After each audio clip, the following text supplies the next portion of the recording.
তো hello guys, welcome to another video of our channel. তো আগের ভিডিওতে তোমরা দেখলে দশের পল্লীর ঠাকুরটা যে মণ্ডপের দিকে রওনা হচ্ছিল সেটা তোমাদেরকে দেখালাম। আর এখন তোমাদেরকে ভিডিওর মধ্যে দেখাতে চলেছি হাওড়ার মানে সনাতন রুদ্রপালের 1 নম্বর ঘরের যে সব থেকে বড় ঠাকুর, হাওড়ার চ্যাটার্জি সঙ্গমের, ঠিক আছে, চ্যাটার্জি দুর্গাপুজো সঙ্গমের যে ঠাকুর, অ্যাকচুয়ালি নামটা ঠিক মতো মাথায় আসছে না, তাও চ্যাটার্জি দুর্গাপুজো সঙ্গমের যে ঠাকুরটা, ওটা এখন তোমাদেরকে দেখাতে চলেছি। কিছুক্ষণ পরে সেই ঠাকুরও মণ্ডপের দিকে রওনা হবে। হাওড়ার নবান্ন আর হাওড়া ময়দানের ঠিক কাছাকাছি এলাকায় বহুত বড় করে পুজো হয়, আমি জানতে পারলাম। তোমরা নিশ্চয়ই অবশ্যই যাবে সেই পুজোটা দেখতে, তোমাদের কাছে আহ্বান রইল। আর নিচে কমেন্টের মধ্যে ওদের ফেসবুক পেজের লিঙ্ক দেওয়া আছে, অবশ্যই সেই পেজটা ফলো করবে। আর ভিডিওর মধ্যে তোমরা থেকো, আর ভিডিওটাকে অবশ্যই লাইক, কমেন্ট অ্যান্ড শেয়ার করো, যাতে আরও অনেকে এই ঠাকুরটা দেখার সুযোগ পায়, ঠিক আছে। তো নিয়ে যাচ্ছি তোমাদেরকে সেই দুর্গা প্রতিমার মুখদর্শন করানোর জন্য। তো চলো যাওয়া যাক। আর যাওয়ার আগে একটাই কথা বলতে চাই, তোমরাও আমার সাথে বলো দুর্গা মাই কি, তারপরে নিচে কমেন্টে জানিয়ে।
তো গাইজ, তোমরা এখন দেখতেই পাচ্ছ আমার পিছনে আছে হচ্ছে গিয়ে চ্যাটার্জি হাট সঙ্গম রাজরানীর সেই বিখ্যাত দুর্গা প্রতিমা। আর তোমাদের সাথে আর কিছুক্ষণের মধ্যেই কথা বলাবো যে এই পুজোর ইতিহাস সম্বন্ধে, পুজোটা কীভাবে শুরু হয়েছিল, কততম পুজো এটা, সমস্ত তোমাদের সাথে ডিটেলস শেয়ার করব। তো তোমরা চ্যানেলের মধ্যে থাকো, আমাদের সাথে থাকো, ভিডিওর সাথে থাকো, ভিডিওর মধ্যে থাকো। আর অবশ্যই চ্যানেলটাকে সাবস্ক্রাইব করবে, কমেন্ট করবে, আর অবশ্যই শেয়ার করবে আর লাইক করবে। তো চলো যাওয়া যাক।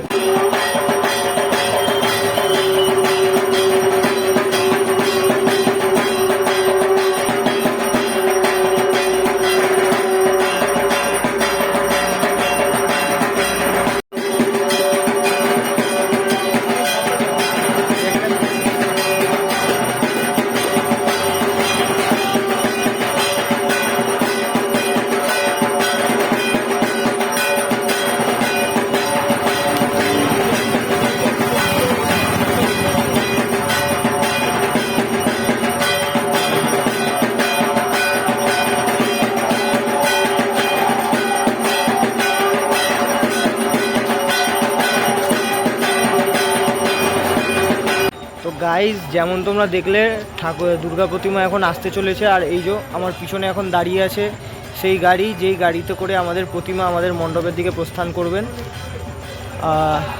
এই আমাদের প্রতিমা চলেও এসছে পিছন দিকে, তোমরা দেখতেই পাচ্ছ। আর কিছুক্ষণের মধ্যে গাড়ির মধ্যে প্রতিমা তোলা হবে, তারপর রওনা হবে।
সনাতন রুদ্রপালের হাতের জাদু বলতে পারো তোমরা।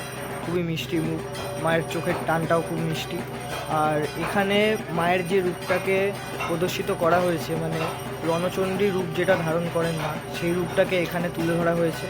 তো এবারে তোমাদেরকে নেক্সট ভিডিওতে তোমরা আশা করছি আরেকটা ভালো সারপ্রাইজ পাবে, যেটা তোমাদেরকে আগের ভিডিওয়ে বলেছিলাম, শ্রীভূমির ঠাকুরের মুখদর্শন, যেটা আর কিছুক্ষণ পরেই তোমাদের কাছে পৌঁছে যাবে। আর অবশ্যই ভিডিওটাকে শেয়ার করবে, চ্যানেলটাকে সাবস্ক্রাইব করবে। আরও অনেক আপডেটের জন্য আরও অনেক ভিডিও আসতে চলেছে। আশা করছি তোমাদের ভিডিওগুলো পছন্দ হবে। তো লেটস গো।